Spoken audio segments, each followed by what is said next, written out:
So, check these out. Universal controller and headset stand. Can also hold a phone if you don't have two controllers. Just got mine in. I went for the red, but as you can see in this video, this one's the orange and black. It really pops. Holds all the latest gen controllers, PlayStation 5, Xbox X, S1, you name it, Switch, and it just looks so good.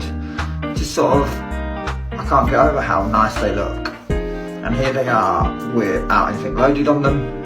And as you can see, the little man on his controller on the side. It's just such a great design, and they're available now on TikTok Shop. And I believe there's certain discounts if you're quick, but hurry up, stock's going fast.